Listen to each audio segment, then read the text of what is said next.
जिनसे मिला क्या गुना हसी पे लोग माँ बाप उस विधाता की पहचान है। ये तो सच है कि भगवान है मगर फिर भी अनजान है। धरती पे रूप माँ बाप उस विधाता की पहचान है।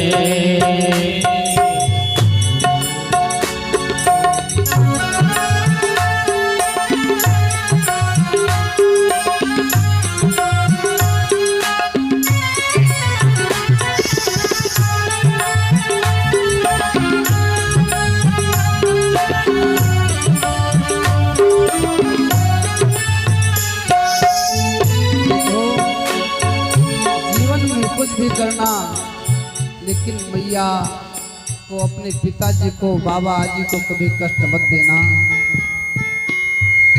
पुत्र बिना माता के सुख से जीवन व्यतीत कर लेता है, लेकिन मैया ठीक कर इसको, मैया अपने पुत्र के बिना कैसे रह सकती है। आज माता यशोदा कन्हैया से कहती है, लल्ला तू जा रहा है बेटा, लेकिन अपने खान पान का ध्यान रखना। दूध दही मक्खन की कमी होगी बेटा, तू मुझे संदेशा भिजवा देना। मैं यहाँ से अनेकों मटके मक्खन घी दूध दही आपके लिए भेज दूंगी लल्ला। कन्हैया जाने की तैयारी करने लगे। सारी गोपियां आकर घेर कर खड़ी हो जाती हैं और कहती हैं कि देखो अहो विधाता तब ना को चिंतया संयोज मैत्र्या प्रणय निदेहिना। हे विधाता, आपको इसी प्रकार यदि मेरे नेत्रों के सामने से, हम सबके नेत्रों के सामने से कन्हैया को दूर करना था तो आपने भेजा ही क्यों था। अब हम सब कैसे रह पाएंगे, बिना कन्हैया के हम सब नहीं रह सकते हैं। कन्हैया सबको समझा बुझा कर जब आगे बढ़ने लगे, माता यशोदा दौड़ी, गिर पड़ती हैं, फिर उठती हैं, फिर गिरती हैं। यशुमत दशा जाई नहीं परनी, यशुमत दशा जाई नहीं परनी। उठत संहारी गिरत पूर्ण धरनी, उठत समारे गिरत पूर्ण धरनी। तुम बिन श्याम रहे नहीं प्राणा, तुम बिन श्याम रहे नहीं प्राणा। मात हृदय घनत कृपाना।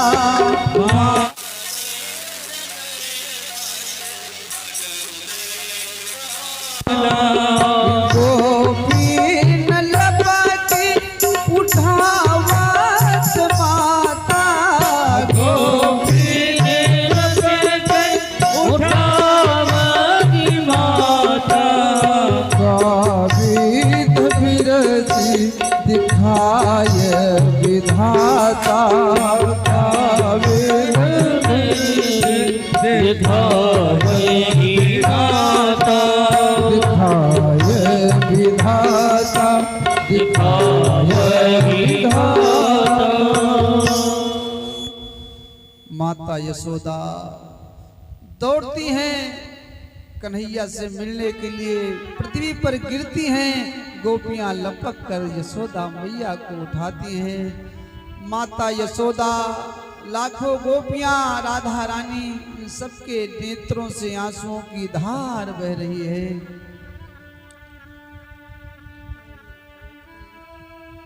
जब हमारे कन्हैया ब्रज को छोड़कर मथुरा को जाने लगे,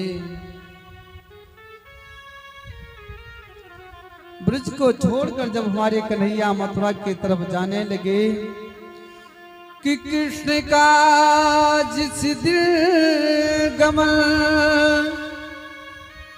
मथुरा के तरफ होने लगा, धरती का सीना फट गया, आसमां रोने लगा। गम भरी ये बात है, प्रत्येक गम सहने लगा, रो रो कर सारा नगर कृष्ण रे कहने लगा। सारे लोग रोने लगे, नेत्रों से आंसुओं की धार बह रही है और सब एक साथ कहते हैं, कृष्ण रे तुझसे कौन जन्म के नाता, लाला रे तुझसे कौन जन्म के नाता, कान्हा रे तुझसे कौन जन्म के नाता,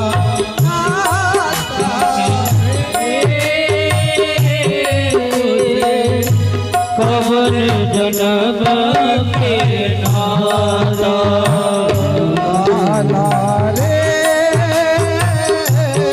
तुझसे कवन जन्म के नाता, लाला रे कवन जन्म के नाता। हे मधुसूदन तुम बिन रहा न जाता, कनुआ रे तुझे कवन जन्म के नाता,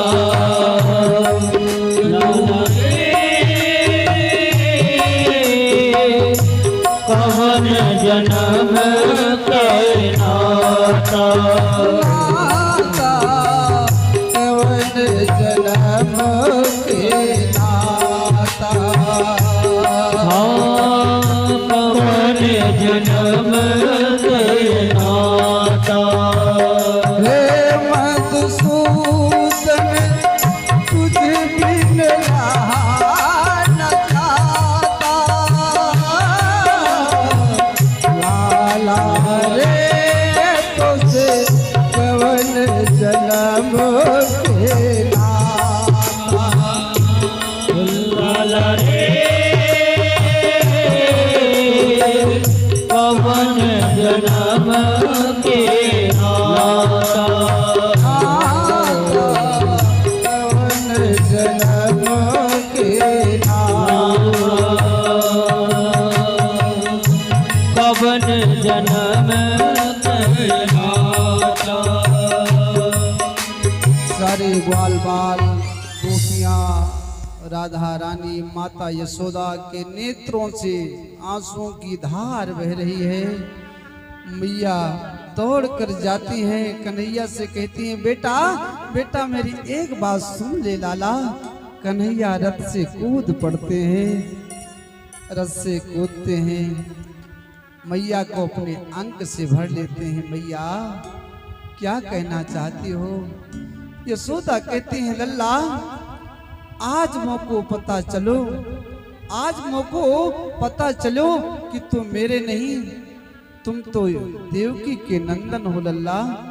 और मैंने तुमको थोड़े से माखन के लिए रस्सी में बांधकर उखल में बांधा और तुम पूरे दिना जो है ना उस उखल में बंधे रहे। ये बात जब मैं सोचती हूँ ना तो मेरे हृदय में बहुत पीड़ा होती है बेटा। तो यदि हो सके तो इस अभागी माँ को माफ कर देना बेटा, मुझसे बहुत बड़ी गलती हो गई। तो यदि माफ कर देगा तो मुझे थोड़ा सुख मिलेगा। कन्हैया कहते हैं मैया मैं तो सोचता हूँ कि तुम मुझे रोज ओखल में बांधो, मैं तो आपसे ओखल में बंधने के लिए हमेशा तत्पर रहूंगा मैया। आप जैसी माता बड़े भाग्य से मिलती हैं, ऐसी मैया हाल ही मिल कहाँ पाती हैं। फिर कन्हैया रथ पर बैठकर राधा रानी गोपियों ग्वाल बालों को समझा बुझा कर जब जाने लगे तो माता यशोदा फिर कहती है हे लल्ला तू जल्दी से वापस आ जाना, नहीं तो मेरा ये चौथापन चल रहा है बेटा, मैं किसके सहारे जीवित रहूंगी बेटा। ओ मेरे लाल लौट के आजा, बिन तेरे जिंदगी अधूरी है। मेरे लाल लौट के आजा, दिल तेरे जिंदगी अधूरी है। मेरे लाल लौट के आजा, दिल तेरे जिंदगी अधूरी है। मैया कहती देखो कन्हैया तेरे बिना मैं नहीं रह पाऊंगी, आके तू देख मेरी हालत को, तेरे बिन हर खुशी अधूरी है। आके तू देख मेरी हालत को, तेरी हर खुशी अधूरी है।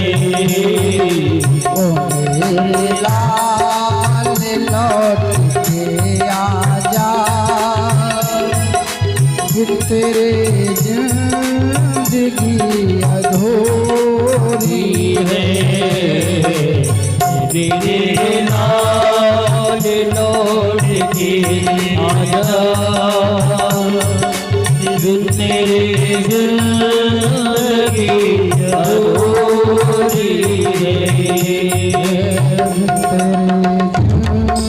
जिंदगी अधूरी है।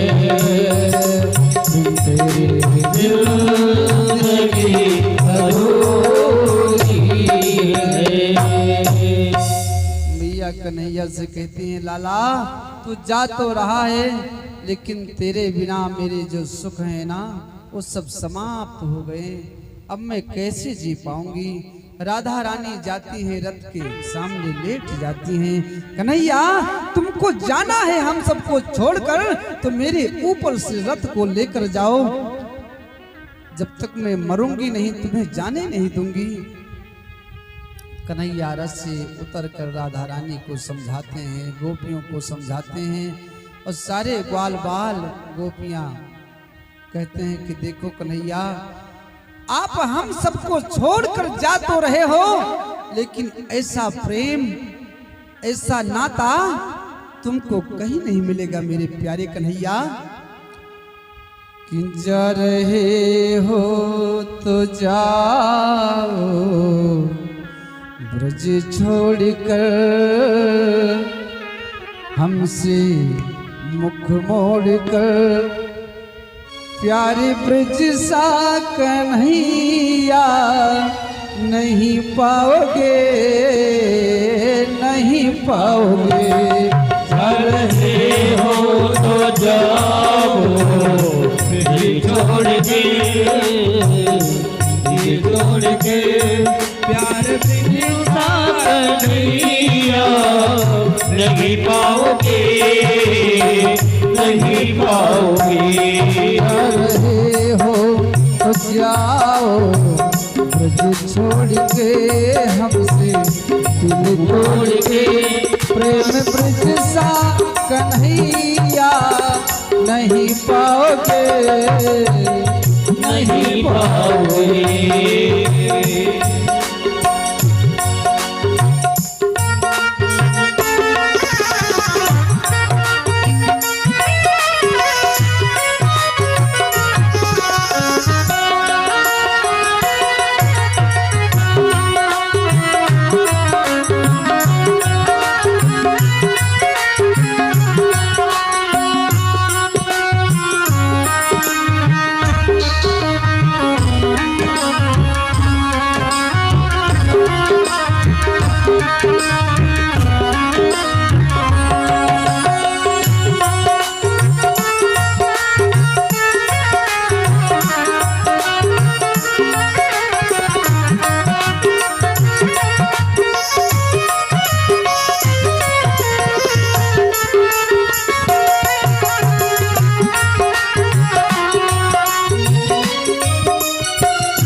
ये डालियां तेरे बचपन की साथी सांवरिया, ये लताए कदम की, ये डालियां तेरे बचपन की साथी सांवरिया। कुंज कलियां कहानी तेरी गा रही, हाँ तेरी गा रही। ऐसी कलियां कन्हैया नहीं पाओगे, नहीं पाओगे। जा रहे हो तो जाओ ब्रज छोड़ के, मोड़ के प्यार के साथ कन्हैया नहीं पाओगे, नहीं पाओगे।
चुराना तेरा, चुराना तेरा।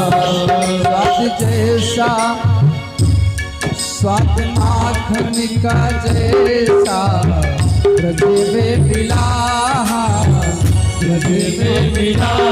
स्वाद जैसा कन्हैया नहीं पाओगे, नहीं पाओगे। जा रहे हो तो जाओ ब्रज छोड़ कर, सबका दिल तोड़ गए प्यारे कन्हैया नहीं पाओगे नहीं पाओगे।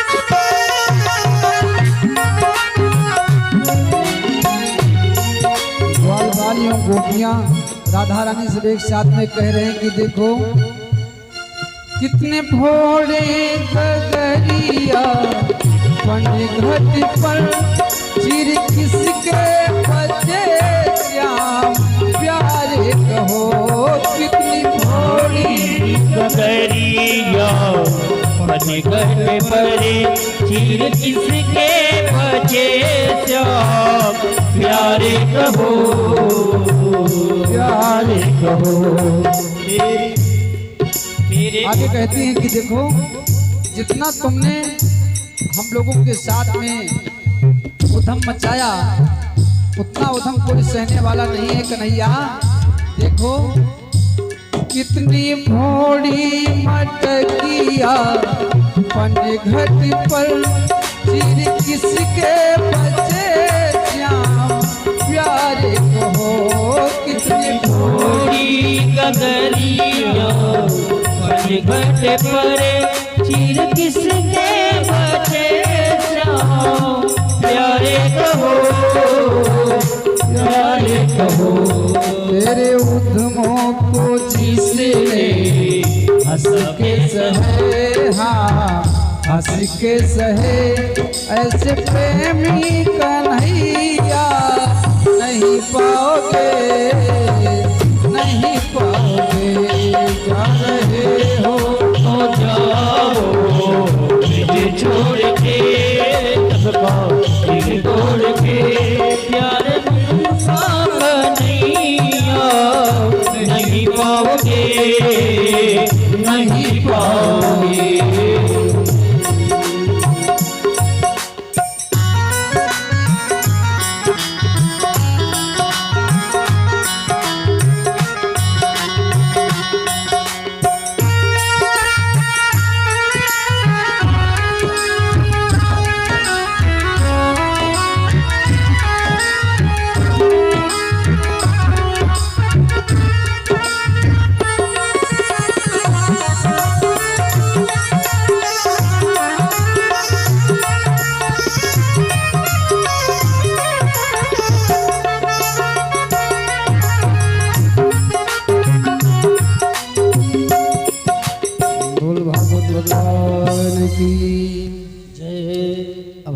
कन्हैया सबको समझा बुझाकर अक्रूर जी के साथ में नंद बाबा कृष्ण बलराम को सुग्वाल बाल साथ में चल देते हैं।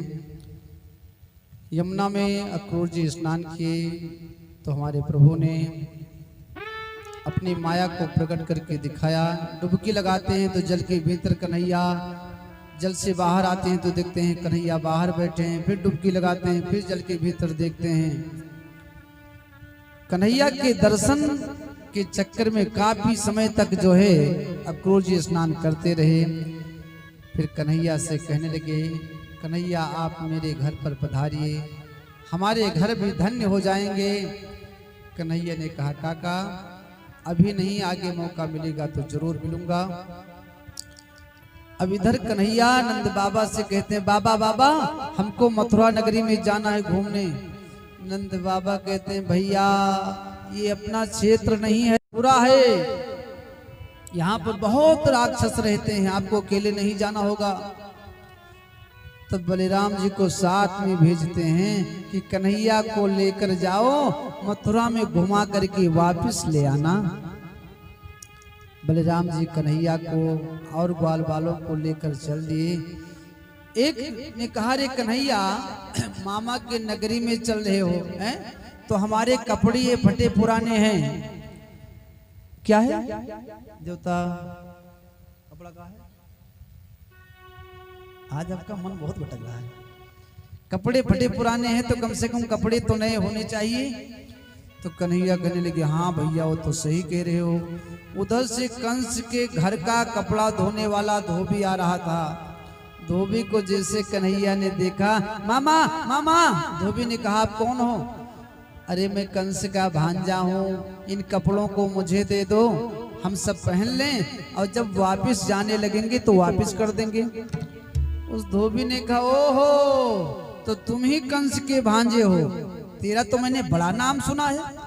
अरे चले जाओ यहाँ से, नहीं तो जो काम कंस को करना है वो मैं कर डालूंगा। मेरे हाथों के द्वारा तू मरेगा, इसलिए यहाँ से चला जा। कन्हैया कहते हैं, मैं कपड़ा पहन कर तभी जाऊंगा।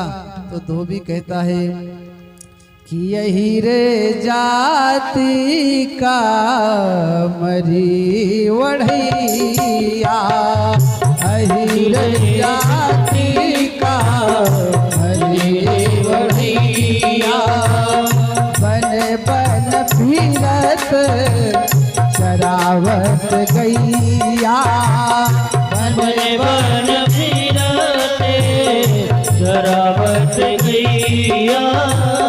नटिका वेश, नटिका वेश बना कर आए, रिपुअंबर पहिनन मन भाए, रिपुअंबर पहिनन मन भाए। तो भी कहता है, अहिर जात का मरी ओढ़ैया, बन बन फिरत चरावत गैया। बन बन में गाय चराते थे, काली कमड़ी ओढ़ते थे, हैं? और राजाओं के कपड़ों को पहनोगे? चले जाओ, नहीं जो काम कंस को करना है वो मैं ही कर डालूंगा। श्री दामा ने कहा, रे कन्हैया, ताने पूतना को मारी, वत्सासुर को मारी, अघासुर को मारी, बकासुर को मारी, इसको भी मार दे, जो होगा सो देखा जाएगा। कन्हैया ने एक तमाचा मारा, धोबी का सिर नीचे गिरा। अब जो धोबियों का सरदार था, बड़ा धोबी, उसका प्राणांत हुआ। तो छोटे छोटे सब कपड़ों के गट्ठर को पटक कर 9 2 11 हो गए। अब सारे ग्वाल बाल कपड़ों के गट्ठर को खोल कर सुंदर सुंदर वस्त्रों को निकाल कर पहनने लगे। अब कपड़ों को तो पहन लिए भैया, लेकिन जब आगे बढ़े, एक ने कन्हैया से कहा, प्यारे कन्हैया, मथुरा नगरी में अब झाड़ू लगाना बंद हो जाएगा। कन्हैया ने कहा, क्या हुआ? ग्वाल वालों ने कहा, पीछे मुड़कर देखो। पीछे मुड़कर कन्हैया ने देखा तो सच में सड़क साफ होती जा रही है। अरे भाई, टील 3 फुट का है, कपड़ा 7 फुट का है? तो पीछे से सड़क साफ कर रहा है। दर्जी के घर पहुंचे, दर्जी ने कपड़े को काट कर सुंदर शरीर के हिसाब से सिल दिया। सुदामा नाम के माली ने माला पहनाया और आगे बढ़े तो कुब्जा मिल जाती है। कुब्जा को देखकर कन्हैया ने कहा, आप कौन हो? तो कहने लगी, दास्यास्महं सुंदर कंस सम्मता, त्रिवक्य नाम हन लोप कर्मणि। देखो, मैं कंस की दासी हूँ, केसर युक्त चंदन मैं कंस को जो है लगाने के लिए लेकर जा रही हूँ। तो कन्हैया कहते हैं कि मैया, क्या ये चंदन आप मेरे लगा सकती हो? कुब्जा ने कहा, रे लल्ला, तुमसे अच्छा मुझे कौन मिलेगा? कुब्जा ने उस चंदन को निकाल कर कन्हैया को लगाया, फिर बलराम जी को लगाया, अनेकों ग्वाल बालों को लगाया। तो कन्हैया ने सोचा कि कुब्जा का शरीर 3 जगह से टेढ़ा है, कोई इसको देखना पसंद नहीं करता है। तो इसको कुछ तो प्रदान करना चाहिए। सो हमारे कन्हैया ने अपने पाँव को कुब्जा के पाँव पर रखा और 2 उंगली कुब्जा के दाढ़ी पर लगाकर धीरे से ऊपर को इशारा करते हैं, उमासते हैं, तो कुब्जा को एक सुंदर सुशील कुलीन रूप प्राप्त हो जाता है। बोलो बाल कृष्ण लाल की जय। कुब्जा कहती है कन्हैया आप मेरे घर पर चलिए। कन्हैया कहते हैं अभी नहीं, मौका मिलेगा तो मैं जरूर आऊंगा। मथुरा नगरी में प्रवेश किए। मथुरा वालों को जैसे पता चला कि कृष्ण बलराम का पदार्पण मथुरा में हो चुका है, सब लोग कन्हैया के दर्शन के लिए दौड़ पड़े। आहा कि धाये धाम काम सब त्यागी, धाये काम सब त्यागी, मनोरंग निध लूटन लागी, मनोरंग निध लूटन लागी, मनोरंग निध लूटन लागी, मनोरंग निध लूटन लागी। ऐसे सब दौड़ पड़े। अरे एक मैया तो श्रृंगार कर रही थी, कन्हैया के विषय में सुना श्रृंगार करना भूल गई। ओहो, आंख का काजल ओंठ में, ओंठ की लाली आंख में लगाकर दौड़ पड़ी। तो स्वामी जी कहते हैं कि जैसे किसी निर्धन को हीरा मिल जाए, सोना मिल जाए, धन खजाना मिल जाए, ठीक उसी प्रकार सारे लोग कृष्ण के दर्शन के लिए दौड़ पड़े। हमारे कन्हैया वहां पहुंचे जहां पर धनुष रखा था, दैत्यों का संहार किए, धनुष को तोड़ दिए। फिर नंद बाबा के पास पहुंचे और इधर कंस को जब धनुष की टूटने की आवाज सुनाई पड़ी, तब कंस को स्मरण हुआ कि भोले बाबा ने मुझे धनुष दिया था। भोले बाबा ने कहा था बेटा इस धनुष को कोई तोड़ नहीं पाएगा, और इस धनुष को जिसने तोड़ दिया वो तुमको छोड़ नहीं पाएगा। तो कंस कहने लगा सैनिकों से देखो कृष्ण और बलराम को अब घर के अंदर मत आने देना। सारे दरवाजों को बंद कर दिया। मेन गेट पर जो है कुबलिया पीठ हाथी को खड़ा कर दिया, एक पिलवान बिठा दिया।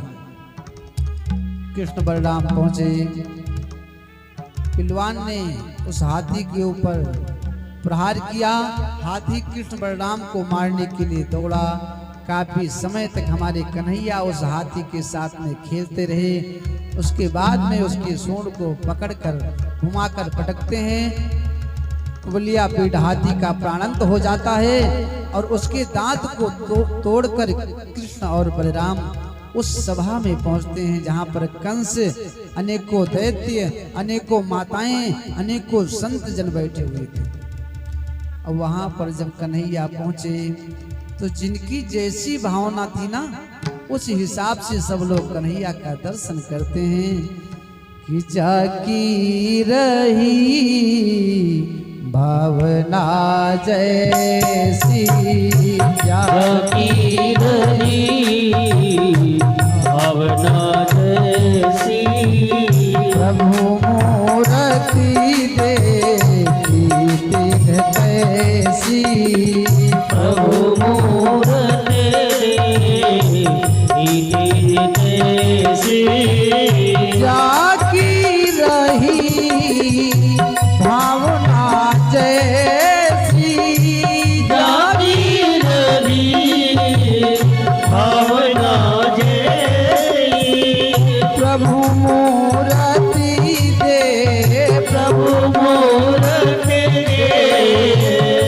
तिन तैसी, जाकी रही भावना जैसी, जाकी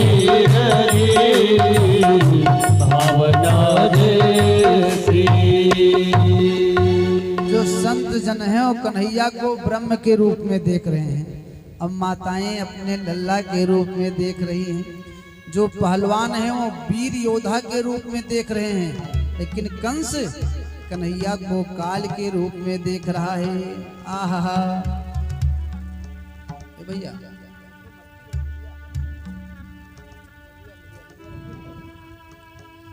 एक मटकी होगी मिलिया, उसमें गेरू डालकर पानी डालना, पानी इधर आ जाए जो कहेंगे तो। अब जैसे कंस ने कन्हैया को देखा तो कंस समझ गया कि मेरा काल आ गया है। कहने लगा अपने दैत्यों से, सुनो कि पकड़ लो दोनों कृष्ण और बलराम को, दोनों जाने न पावे कि खटमल की तरह मसल डालो, खटमल की तरह मसल डालो, छलिए को चखना चूर करो, छलिए को चखना चूर करो, छलिए को चखना चूर करो, मेरे आंखों के आगे से मेरे पैरी को दूर करो, मेरे आँखों के आगे से मेरे बैरी को दूर करो, मेरे आंखों के आगे से मेरे पैरी को दूर करो, मेरी आँखों के आगे से मेरे बैरी को दूर करो। कंस ने कहा, अरे चाणूर मुष्टिक सर दो सर दौड़कर पकड़ लो कृष्ण और बलराम को, दोनों जाने ना पाए, खटमल की तरह दोनों को मसल दो। और चाणूर मुष्टिक जब पहुंचे युद्ध करने तो वहां पर जितने संत जन थे, जितनी माताएं थी, सब कहने लगे कि देखो ये कंस बहुत बड़ा अन्यायी है, ये तो अन्याय कर रहा है, कहाँ ये छोटे छोटे फूल से बालक और कहाँ ये भिल्ल पहलवान, इनके साथ में इन बच्चों, इन पहलवानों के साथ में इन बच्चों को लड़ा रहा है। अब चाणूर मुष्टिक से कन्हैया कहते हैं, भैया मैं तो बहुत दुबला पतला हूँ, आप बहुत बड़े वीर हो, मैं कैसे आपके साथ में युद्ध करूंगा। तो चाणूर और मुष्टिक दोनों कहते हैं, देखो हमसे बड़े बड़े योद्धा आपके पास गए प्रभु, वो वापस नहीं आए, मैं जानता हूं मैं युद्ध करूंगा, मारा जाऊंगा, लेकिन कम से कम आपके हाथों के द्वारा मरूंगा तो मेरी मुक्ति तो हो जाएगी। यदि मैं युद्ध नहीं करूंगा तो कंस मार डालेगा, तो कंस के हाथों के द्वारा मरने से अच्छा है कि आपके हाथों के द्वारा मेरी मुक्ति हो जाए। अब चाणूर मुष्टिक से कृष्ण बलराम युद्ध करने लगे। अब किस प्रकार से युद्ध कर रहे हैं कि सिर से सिर, भुज से भुजा, और दृष्ट दृष्टि से जोरी, और चरण पकड़ी गही झपट के, लपटी लपटी झकझोर। मल्लयुद्ध होने लगा। कुछ समय हमारे प्रभु खेल करते रहे, उसके बाद में चाणूर मुष्टिक सल दो सल सबका उद्धार कर दिए और दौड़कर कंस के केश को पकड़ लेते हैं। कंस ने कहा, भैया भैया मैं आपका मामा हूँ, आप मेरे भांजे हो, मेरे सिर में बहुत दर्द हो रहा है बेटा, मेरे केशों को छोड़ दो। कन्हैया कहते हैं, मामा इसी प्रकार एक दिन आपने मेरे मैया के केशों को पकड़ा था, तो क्या उनके सिर में दर्द नहीं हुआ था? क्योंकि जाके नहीं फटी प्यवाई, और सो कहा जान पीर पराई। जिसके पाँव में बेवाइयाँ नहीं फटती हैं, वो दूसरों के पाँव के बेवाई के दर्द के विषय में नहीं जान सकता है। तो कन्हैया कहते हैं, मामा इसी प्रकार एक दिन आप मेरी मैया देवकी के केशों को पकड़ कर खींचे थे। कंस कहते हैं, भैया वो तो मुझसे गलती हो गई थी, लेकिन अब मुझे क्षमा कर दो। इतना कहकर कंस वहां से भगा। अंदर जाकर के दरवाजे को बंद कर लिया। अब जिस दरवाजे को बंद करता है प्यारे, उसी दरवाजे में कन्हैया दिखाई पड़ते हैं। और भीतर गया, फिर दरवाजा बंद, उसमें भी कन्हैया दिखाई पड़े। और भीतर गया, फिर दरवाजा बंद किया, फिर कन्हैया दिखाई पड़े। तो जब सर्वत्र कन्हैया ही कन्हैया दिखाई पड़ने लगे, तब कंस बहुत भयभीत हो गया कि मैं जाऊं तो कहां जाऊं। अच्छा देखो, काल से कोई भाग सकता है? जब काल आ जाएगा तो अपना जो कपड़ा है ना, यही कपड़ा, यही वस्त्र सर्प बन जाएगा। तो कंस को पकड़कर हमारे कन्हैया पहले पटकते हैं। लाओ तो उसको लेकर इधर आ जाओ, इधर खड़े हो। पटक कर सीने पर बैठ जाते हैं और कहते हैं, मामा आप मुझे देखिए, मैं आपको मुक्ति प्रदान करूंगा, मैं भगवान हूं। कन्हैया कहते हैं, हे मामा कि कृष्णा तो दीय पद पंकज पंजरांते, आवेद में विशत मानस राजहंस, प्राण प्रयाण समय कफ पित्तवात, कंठावरोधन विधो स्मरणम कुतस्तहि। कन्हैया कहते हैं, मामा अंत समय मुख से मेरे नाम का उच्चारण नहीं हो पाता है, इसलिए मैं आपको बता रहा हूँ, मुझे देखिए, मेरे नाम का स्मरण करो, मैं तुमको मुक्ति प्रदान करूंगा। आहा, कितने प्रेम से कन्हैया बता रहे हैं, लेकिन कंस नहीं मानने वाला। कन्हैया कहते हैं, मामा मैं भगवान हूं, मुझे देखो, क्योंकि प्राण निकलने के समय, प्राणे प्रयाण समय कफ वात पित्त, कफ वात पित्त के द्वारा जब प्राण निकलने का समय आता है, तब कंठ अवरुद्ध हो जाते हैं, तब स्मरण हो नहीं पाता है। इसलिए मुझे देखकर मेरे नाम का जप कर लो। कि जन्म जन्म मुनि जतन कराही, जन्म जन्म मुनि जतन कराही, अंतराम कही आवत नाही, अंतराम कही आवत नाही, अंतराम कही आवत नाही। संत जन अनेकों वर्षों तक तपस्या करते हैं मेरे मामा, लेकिन अंत समय उनके मुख से मेरे नाम का उच्चारण नहीं हो पाता है, इसलिए मुझे देखो, मैं आपको मुक्ति प्रदान करूंगा। कंस कहने लगा, मैं अपने जीवन में ये नहीं सोचता था कभी कि मैं मरूंगा, मुझे भी दुख होगा। भगवान कहते हैं, अरे भले आदमी, जिसको आज सुख मिला है उसे कल दुख मिलेगा, और जिसको आज दुख मिला है उसको कल सुख मिलेगा। क्योंकि संत जन कहते हैं, सुख पाता रहा जो सदा जग में, उसे अंत समय दुख पाना पड़ा, पछताया नहीं जो कभी भी कहीं, उसे अंत समय पछताना पड़ा। कोई फूल न बाग में ऐसा खिला, खिल के न जिसे मुरझाना पड़ा,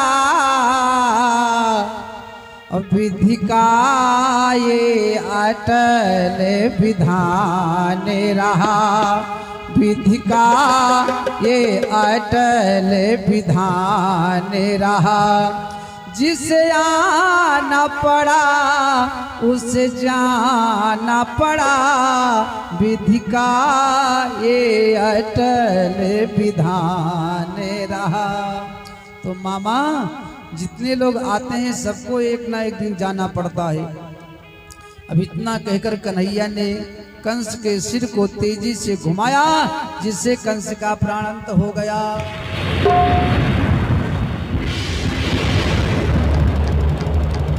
बोलो बाल कृष्णलाल की। अब जैसे कंस मरा तो उसकी जितने भाई थे वो भी दौड़ कर आए अपने भाई का बदला लेने।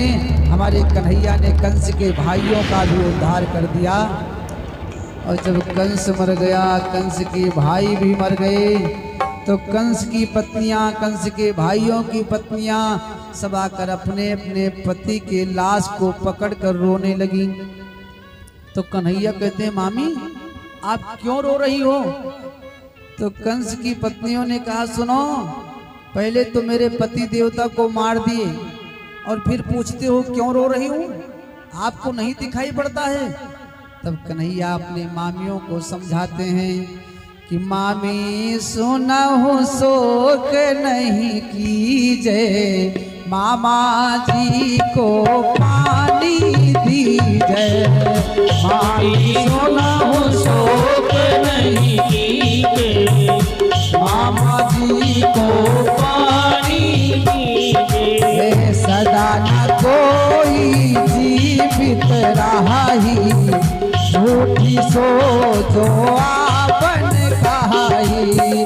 सदा न कोई जीवित रही, झूठी सोचो आपन कहाई। माते पिता सुख बंधु न कोई, जन्म मरण फिर होई। माते पिता सुख बंधु न होई, मरण फिर होई। मामी कोई किसी का ना पति होता है, ना पुत्र होता है, ना भाई होता है। जितने दिन के लिए जीव आता है उतने दिन रहता है, फिर वो चला जाता है। वासांस जीर्णानि यथा विहाय, नवानि गृह्णानि नरोपराणि, तथा शरीराणि विहाय जीर्णानि अन्यानि संयाति नवानि देहि। जैसे हम सब अपने पुराने वस्त्रों का त्याग करके नूतन नवीन वस्त्र को धारण करते हैं, ठीक उसी प्रकार ये जीवात्मा पुराने शरीर का त्याग करके सुंदर नया शरीर को धारण कर लेती है। मामी जीव आत्मा कभी नहीं मरती है, मरता तो ये शरीर है। कन्हैया अपनी मामियों को समझाते हैं। मामा के शरीर का अंतिम संस्कार किए, फिर अपने नाना उग्रसेन को जेल खाने से बाहर निकाले, अपने माता पिता के पास पहुंचे, हाथ की हथकड़ी पांव की बेड़ी को खोलते हैं और माता पिता के चरणों में प्रणाम किए। जैसे वसुदेव और देवकी ने कन्हैया को देखा, प्रसन्नता का पारावार नहीं रहा। देवकी ने कहा स्वामी, माता यशोदा ने कितना सुंदर सेवा किया कि कितने कम समय में मेरे लल्ला को इतना बड़ा कर दिया। नंद बाबा ग्वाल वालों को कन्हैया समझाकर वापस भेज दिए। इधर कृष्ण बलराम का उपनयन संस्कार करा करके वसुदेव जी ने विद्या अध्ययन करने के लिए गुरु सांदीपन के घर भेजा।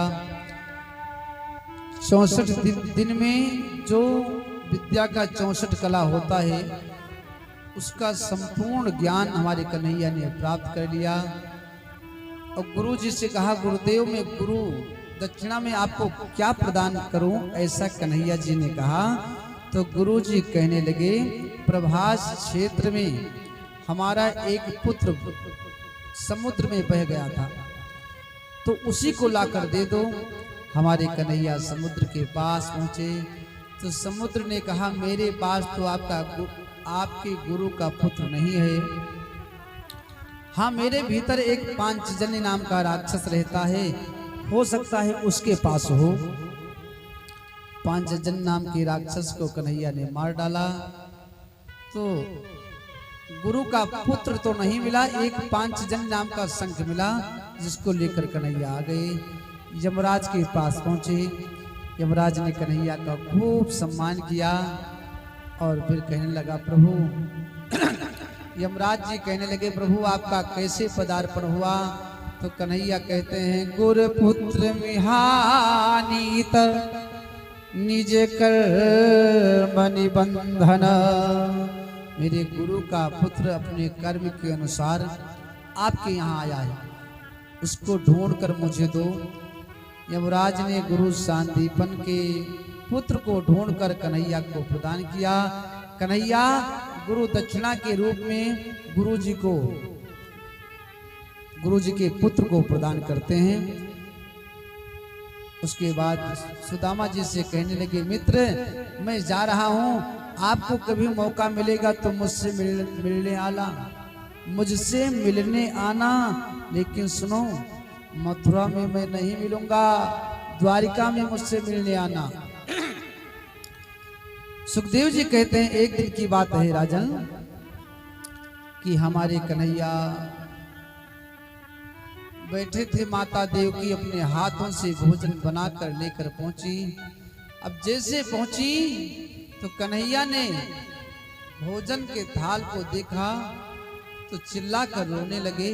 अब जब कन्हैया रोने लगे तो मैया देवकी से रहा नहीं गया, वो दौड़ती हुई पहुंची नंद बाबा के पास। देखो, आप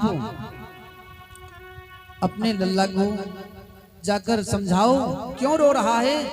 अरे मैंने जो भोजन बनाया, आज प्रथम बार अपने हाथों के द्वारा भोजन बनाया कि मैं अपने लल्ला को खिलाऊंगी। लेकिन जब मैं लेकर भोजन के थाल को पहुंची तो वो तो रोने लगा। अब क्या खाता था नंद जी के घर, मुझे तो कुछ पता भी नहीं है। बसदेव जी कहते हैं, मुझे भी कुछ पता नहीं है, मैं क्या पूछूं, क्या समझाऊं। इतने में उद्धव जी आ गए। उद्धव जी से बसदेव जी कहते हैं, उद्धव जाकर कन्हैया से पूछो, तेरा मित्र है कन्हैया, कि आखिर वो क्यों रो रहा है, उसको क्या हो गया है। उद्धव जी कन्हैया के पास पहुंचे। कहते हैं, कन्हैया क्यों रो रहे हो? तेरी मैया ने भोजन बनाया है, कितने प्रेम से बनाया है कन्हैया, थोड़ा पालो ना। कन्हैया उद्धव जी से कहते हैं, मित्र मैं लाखों गोपियां, राधा रानी, नंद बाबा, नंद रानी, ग्वाल बाल सबसे झूठ बोला कि मैं परसों आ जाऊंगा, और आज बरसों व्यतीत हो गए। आज मुझे अपनी मैया की बहुत याद आ रही है, ब्रज की बहुत याद आ रही है। उद्धव कि उद्धव मोहे ब्रज बिसरत नाही, मोहे ब्रज बिसरत नाही, मोहे ब्रज बिसरत नाही, मोहे ब्रज बिसरत नाही। हंस सुता सुंदर कलरो, हंस सुता को सुंदर करेलो, और कुंजन की छाही। उद्धव मोहे ब्रज बिसरत नाही, मोहे ब्रज बिसरत नाही। मुझे ब्रज की बहुत याद आ रही है, और 9 लाख गायियां, अनेकों गोपी ग्वाल, मेरी मैया, मेरे बाबा। उद्धव हमारे घर 9 लाख गायियां थी। कितनी मैया, कितनी गायियां? 9 लाख।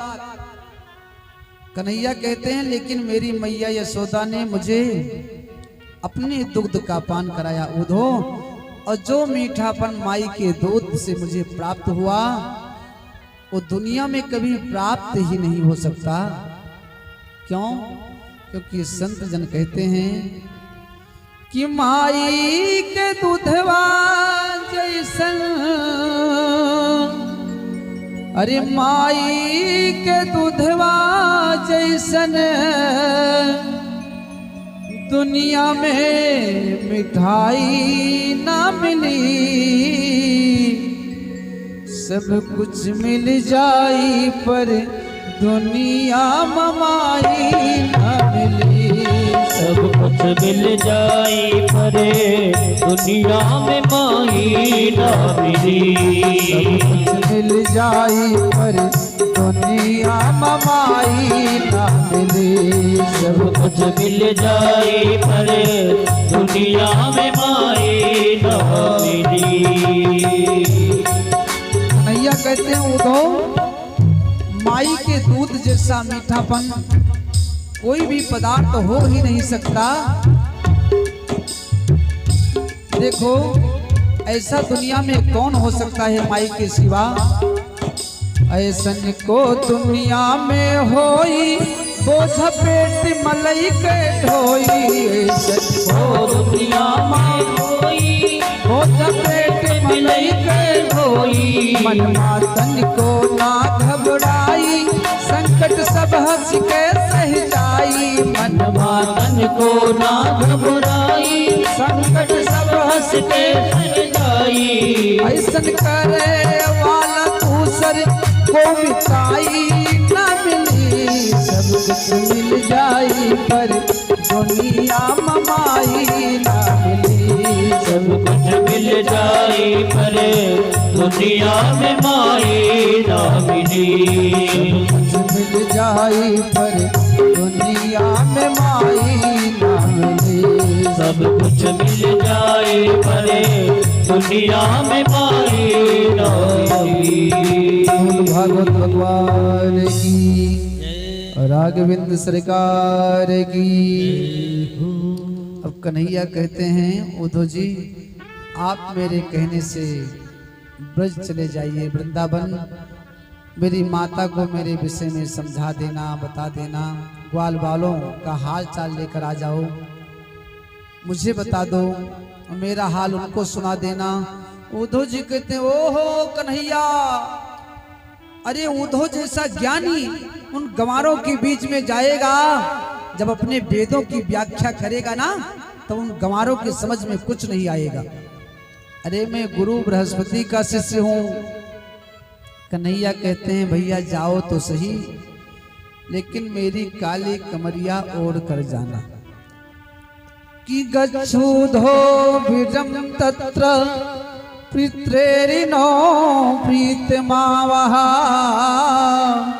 गोपीनां मद वियोगाधम मद संदेशेर विमोचय। मेरा संदेश जाकर गोपियों को सुना दो। समय ज्यादा हो गया भैया, तो उद्धव जी जाते हैं। भैया समय ज्यादा हो गया इसलिए बहुत ज्यादा समय है। उद्धव जी जाते हैं कन्हैया के कहने पर, गोपियों से मिलते हैं। गोपियों के ज्ञान के आगे, भक्ति प्रेम के आगे उद्धव जी का ज्ञान फीका पड़ जाता है। और उद्धव जी वहां से घूमकर आते हैं। कन्हैया से कहते हैं कन्हैया आप कहकर आए थे कि मैं परसों आ जाऊंगा, तो आप गोपियों के पास क्यों नहीं गए? आपको जाना चाहिए था। तो कन्हैया कहते हैं उद्धव आप अपने नेत्र को बंद करो। उद्धव जी जब नेत्र को बंद किए तब क्या देख रहे हैं कि लाखों गोपियों के बीच में राधा रानी के साथ कन्हैया बैठे हैं। उद्धव जी कहते हैं कन्हैया ये मैं क्या देख रहा हूं? कन्हैया कहते हैं देखो उद्धव, बिना राधा के मैं नहीं रह सकता हूं और राधा मेरे बिना नहीं रह सकती हैं। कृष्ण और राधा क्या है मेरे प्यारे? जैसे एक दीपक जलता हो, नीचे से एक हो, ऊपर जाकर लपट दो हो गई हो, ठीक उसी प्रकार कृष्ण और राधे हैं। तो उद्धव जी कहते हैं फिर मुझे क्यों आपने भेजा? तो कन्हैया कहते हैं आपके पास था ज्ञान और गोपियों के पास थी भक्ति। तो बिना भक्ति का जो ज्ञान होता है ना वो पंग होता है, और बिना ज्ञान की जो भक्ति होती है वो अंधी होती है। तो आपके पास ज्ञान था, गोपियों के द्वारा भक्ति मिल गई तो सोने में सुहागा हो गया। और देखो उद्धव, गोपियों को यदि ब्रह्मा जी आ जाएं तो भी पराजित नहीं कर सकते हैं शास्त्रार्थ में। क्यों? शास्त्रार्थ में ब्रह्मा भी पराजित नहीं कर सकते, क्योंकि गोपियां तो स्वयं वेदों की ऋचाएं हैं। अब इस प्रकार कन्हैया ने उद्धव जी को समझाया। इधर कंस के पत्नी का नाम था अस्थि प्राप्ति, जो जरासंध की पुत्री थी, जाकर अपने पिताजी से बताती हैं कि मेरे पति देवता को कन्हैया ने मार डाला। तो 17 बार उन्होंने चढ़ाई किया, हमारे कन्हैया ने 17 बार जरासंध को पराजित कर दिया। 18वें बार में ब्राह्मणों को बुलाकर जरासंध ने पूजन कराया और ब्राह्मणों से कहा, सुनो, यदि आपके पूजा करने के बावजूद भी मैं हार गया तो जितने लोग पूजा कर रहे हो सब मारे जाओगे। ब्राह्मणों ने कहा, हे कन्हैया, ये दुष्ट जरासंध हम सबको मार डालेगा, तो इसलिए हम सबके प्राण बचाने के लिए आप हार जाइए तो ज्यादा अच्छा है। कन्हैया कहते हैं बलराम जी से, भैया मुझे युद्ध नहीं करना है। बलराम जी कहते हैं युद्ध छोड़कर भागोगे तो रण छोड़ नाम पड़ जाएगा। कन्हैया कहते हैं एक नाम है माखन चोर है, दूसरा नाम है चीर चोर, तीसरा नाम रण छोड़ भी पड़ जाएगा, मुझे चिंता नहीं है। अब कन्हैया वहां से भगे। कालियवन नाम का राक्षस था, उसका उद्धार हमारे प्रभु ने मुचकुंद के माध्यम से कराया और जरासंध पूरे पहाड़ में आग लगा देता है। हमारे कन्हैया वहां से दौड़कर समुद्र में पहुंचते हैं अपने भाई बलराम के साथ में, और सुंदर द्वारिकापुरी बना करके रहने लगते हैं। बोलो द्वारिकाधीश भगवान की। कथा की भैया बड़ी कटाई छटाई हुई है, नहीं तो बच जाते रतिया में 3, और रुक्मिणी विवाह बहुत जरूरी है, इसलिए जल्दी पहुंचना है। अब इधर एक रेवतक नाम के राजा थे, उनकी पुत्री का नाम था रेवती। उनका विवाह बलराम जी के साथ में हुआ। कुंदनपुर में एक राजा थे जिनका नाम था भीष्मक। राजा भीष्मको सीधा विदर्भाद पतिर्महा, तस्य पंचा भवान पुत्रा, कन्या एका चवराननः। 5 पुत्र थे, रुक्मी, रुक्मरथ, रुक्मबाहु, रुक्मकेशी, रुक्ममाली। राजा भीष्मक के 5 पुत्र, शुभ स्थान था कुंदनपुर। एक दिन राजा भीष्मक समुद्र के तलहटी पर घूमने के लिए निकले तो कमल पुष्प के ऊपर एक कन्या को देखते हैं। आहा, दौड़कर उस कन्या को गोदी में उठा लिए। भीष्मक राजा घर पर लेकर गए, सुंदर लालन पालन हुआ। धीरे धीरे वो कन्या बड़ी हो गई। अब जब बड़ी हुई तो एक दिन नारद जी पहुंचे। नारद जी ने उस कन्या का हाथ देखा। भीष्मक राजा से कहते हैं, सुनो, ये आपकी जो पुत्री है ना, ये लक्ष्मी की अवतार है, और लक्ष्मी का विवाह सिवाय नारायण के अलावा किसी दूसरे के साथ में हो ही नहीं सकता है। इतना कहकर नारद जी चले गए। समय व्यतीत हुआ। धीरे धीरे रुक्मिणी विवाह की योग हो गई। तो एक दिन राजा भीष्मक ने सोचा कि पुत्री विवाह की योग्य हो गई है तो बड़े पुत्र से थोड़ा सलाह लेना चाहिए। अब अपने बड़े पुत्र रुक्मी से राजा भीष्मक ने कहा, पुत्री रुक्मिणी का विवाह किसके साथ में कर दिया जाए? रुक्मी कहते हैं, हमारी तो इच्छा है जो शिशुपाल है ना, शिशुपाल को जानता हूँ, शिशुपाल शिशुपाल के साथ में कर दिया जाए। तो भीष्मक राजा चाहते तो नहीं थे, लेकिन पुत्र के आगे बेबस हो गए। कहने लगे ठीक है भैया, आपकी जैसी इच्छा। और इधर जैसे रुक्मिणी को पता चला कि मेरा विवाह शिशुपाल के साथ में करना चाहते हैं भैया, तो दौड़ी दौड़ी गई भाभी के पास। भाभी भाभी भाभी क्या हुआ? मेरे भैया मेरा विवाह शिशुपाल के साथ में करना चाहते हैं, और मैं अपने मन क्रम वचन से कन्हैया को अपना पति मान चुकी हूँ। तो भाभी ने कहा तब क्यों घबराती हो, एक पत्र लिख दो, चिट्ठी। पहले बहुत अंतरदेशी भैया पोस्ट कार्ड चलता है, अब तो ये मोबाइल की व्यवस्था हो गई है। तो भाभी जी कहती हैं एक पत्र लिख दो और ब्राह्मण के माध्यम से पहुंचा दो। रुक्मिणी ने पत्र लिखा, पंडित जी को बुलाकर कहती हैं इस पत्र को आप कन्हैया तक पहुंचा दो। पंडित जी पत्र को लेकर जाते हैं, कन्हैया को देते हैं। कन्हैया ने उस पत्र को उठाया और पढ़ना प्रारंभ किया। तो उसमें लिखा था कि हे कन्हैया, का त्वं मुकुंद महती कुलशील रूप, विद्यावयो द्रविण धाम विराट तुल्यम, धीरावती कुलवती न वृणीत कन्या,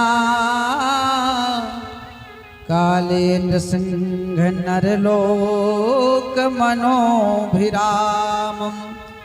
हे कन्हैया, मैंने आपको देखा नहीं है, मैंने केवल आपके विषय में सुना है।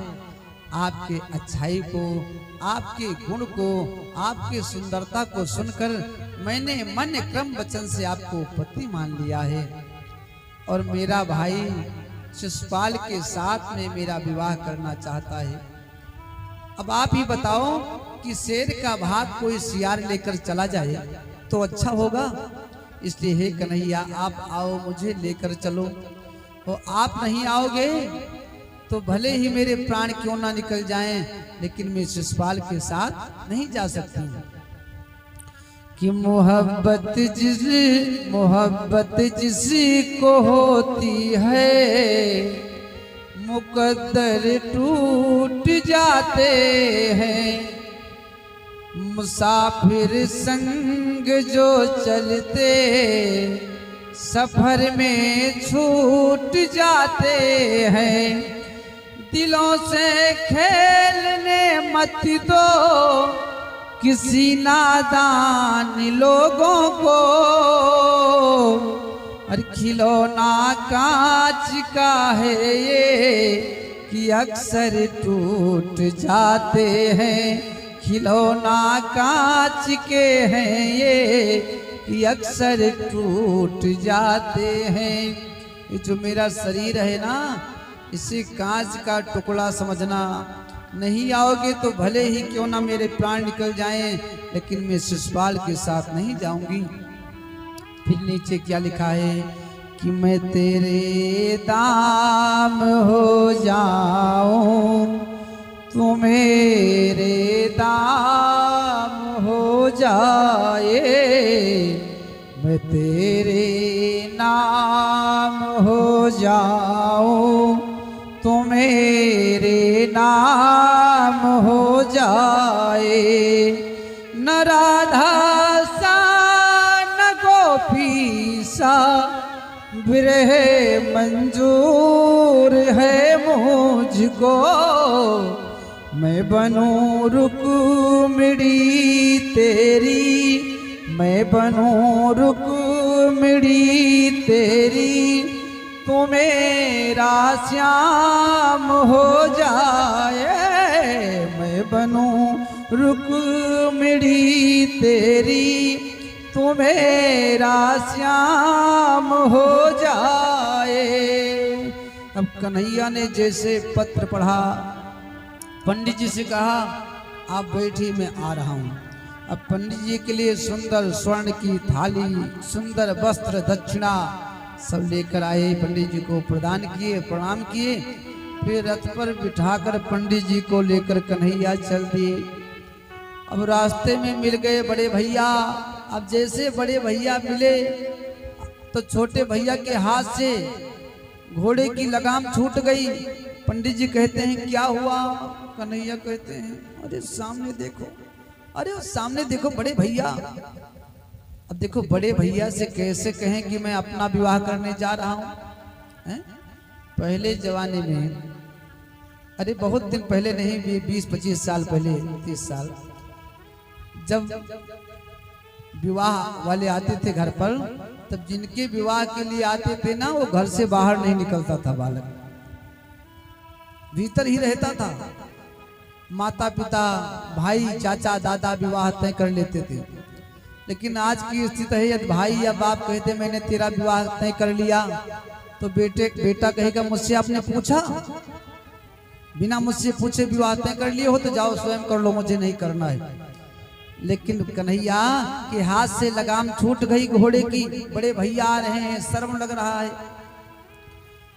बलराम जी कहते हैं कन्हैया कहाँ जा रहे हो? कन्हैया कुछ बोले ही ना। तो पंडित जी कहने लगे भैया कुंदनपुर में राजा भीष्मक के यहाँ स्वयंवर है, उसी के लिए इनको मैं लेने आया था। बलराम जी ने कहा ओहो, मुझे तो तनिक भी भान नहीं रहा कि मेरा कन्हैया, मेरा लल्ला विवाह के लायक हो गया है। चल कन्हैया तू, मैं भी पीछे से आ रहा हूं। अब कन्हैया रथ पर बैठकर पहुंचे तो पत्र में नीचे ये भी लिखा था कि हे कन्हैया, हमारे घर का नियम है कि विवाह के 3 दिन पहले कात्यायनी माता का पूजन किया जाता है। पूजन करने वही कन्या जाती है जिसका विवाह होता है। तो मैं कात्यायनी मैया की पूजा करने जाऊंगी, आप वही आना। कन्हैया पहुंच गए। अब जो लोग रुक्मिणी को लेकर गए थे मंदिर में पूजा कराने, जो सैनिक, उन सैनिकों ने जब कन्हैया को देखा, एक ने कहा रे भैया इसकी पीताम्बर देखो, ओहो कितना सुंदर है। दूसरे ने कहा रे पीताम्बर की बात छोड़ भैया, इसके बाजू बंद देखो। तीसरे ने कहा भैया इसके मुकुट देखो। चौथे ने कहा रे ये सब जाने दे, घोड़े के टापू को तो देखो। अब आपस में यही बात कर रहे हैं और इधर रुक्मिणी माता कात्यायनी की पूजा कर रही है। अब पूजा माता कात्यायनी की करती है, लेकिन मूर्ति में कन्हैया का दर्शन कर रही है कि पूजा कीन है अधिक अनुरागा, पूजा अधिक अनुरागा, मन रूप सुभग बल मांगा, निज रूप सुभग बल मांगा, निज रूप सुभग बल मांगा, निज रूप सुभग बल मांगा। पूजा करते हैं, कहती हैं मैया मुझे कन्हैया पति के रूप में प्राप्त हों। जैसे इतना रुक्मिणी ने कहा तो योग माया भगवती के गले से पुष्प की माला टूटकर रुक्मिणी के बाम अंग पर गिरा। तो रुक्मिणी जी समझ गई कि ये शुभ संकेत है। योग माया भगवती ने कहा कि मन जाहि राजव मिलय सोबर, सहज सुंदर सावरो। मन जाहि राजव मिलहि सोबर, सहज सुंदर सावरो। करुणा निधान सुजान शील, स्नेहि जानत राहुरो। करुणा निधान सुजान शील, स्नेहि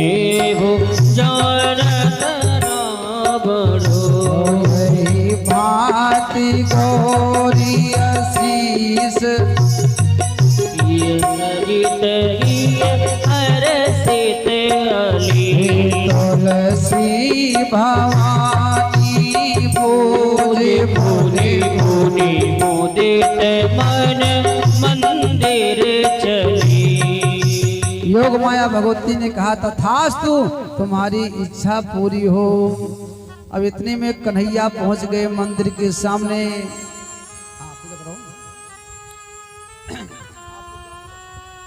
मंदिर के सामने पहुंचे, कन्हैया ने रुक्मिणी को देखा, रुक्मिणी ने कन्हैया को देखा। जैसे आंखें चार हुई, इशारा किए, रुक्मिणी आई, कन्हैया ने रथ पर बिठाया और जब रथ शंख को बजाया और फिर उसके बाद वहां से रथ को भगाया। अब रथ लेकर जब कन्हैया जाने लगे तब भी रुक्मिणी के सैनिक वहीं थे। अब कन्हैया ने ऐसा माया रचा कि सब मोहित हो गए, कहने लगे अरे देखो देखो इसके इसके जो है घोड़े कितने सुंदर चल रहे हैं, इसका बाजूबंद कितना सुंदर है, इसके शंख की ध्वनि कितनी सुंदर है। यही बातचीत होती रही। कन्हैया रथ को लेकर आगे चले। इधर शिशुपाल कहता है रुक्मिणी से सुनो, ये जो शंख की आवाज, शंख की जो आवाज अभी सुनाई पड़ी है ना, ये शिवा कन्हैया के अलावा किसी के शंख की आवाज नहीं है। मुझे पूर्ण विश्वास है कि कन्हैया जरूर आया होगा। अब सब लोग दौड़ पड़े, कन्हैया का पीछा किए और रुक्मिणी ने जैसे कन्हैया को देखा तो रुक्मिणी कहने लगा कि अरे कन्हैया, तुम कायरों की भांत मेरी बहन को लेकर किधर जा रहे हो? यदि आने बाने कुछ रखते हो तो रथ को वहीं खड़ा कर दो, तो रथ को वहीं खड़ा कर दो, तो रथ को वहीं खड़ा कर दो। यदि सच्चे माँ के बेटे हो तो उसका दूध अदा कर दो। यदि सच्चे माँ के बेटे हो तो उसका दूध अदा कर दो। यदि सच्चे माँ के बेटे हो तो उसका दूध अदा कर दो। अगर सच्चे माँ के बेटे हो तो उसका दूध अदा कर दो। रुक्मिणी ने कहा कि रे कन्हैया, कायरों की भांति मेरे बहन को लेकर के कैसे भागते हुए जा रहे हो? तेरे बाजुओं में ताकत है, अपने माता के दुग्ध का पान ये तुमने किया है तो रुक जाओ, मेरे साथ में आकर युद्ध करो। अब कोई कन्हैया से कन्हैया के मैया के विषय में बात करे कि दूध पियो हो तो रुक जाओ, तो कन्हैया कहाँ मानने वाले, कन्हैया कहाँ ये बात सुनने वाले? कन्हैया रुक गए। भयानक युद्ध हुआ, सारे दैत्यों को, सारे राजाओं को कन्हैया ने पराजित किया। अब रुक्मिणी को उठाकर पटक दिए, मारने जा रहे थे। इतने में रुक्मिणी ने पकड़ लिया, रुक्मिणी ने कन्हैया के हाथ को पकड़ लिया और कहा हे प्रभु, ये मेरे वीरन हैं, मेरे भैया हैं, इनके हाथ में मैं राखी बांधती हूँ, आप इनको ही मार डालोगे?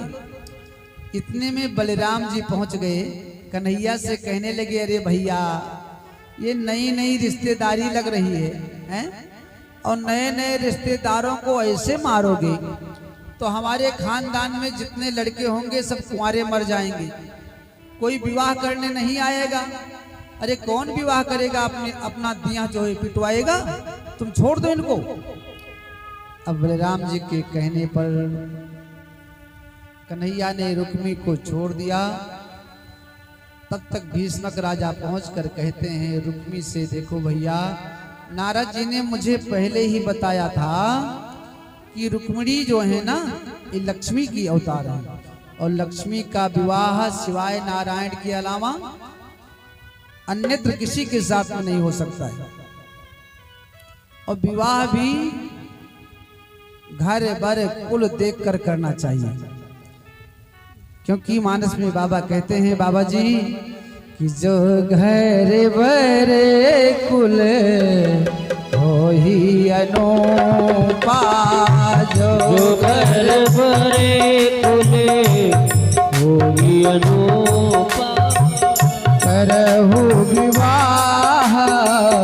सुतायन रूपा करहु विवाह सुतायन रूपा जब घर पर कुल जब घर पर कुल मोहि अनूपा करहु विवाह सुतायन रूपा करहु विवाह सुतायन रूपा करहु विवाह सुतायन रूपा।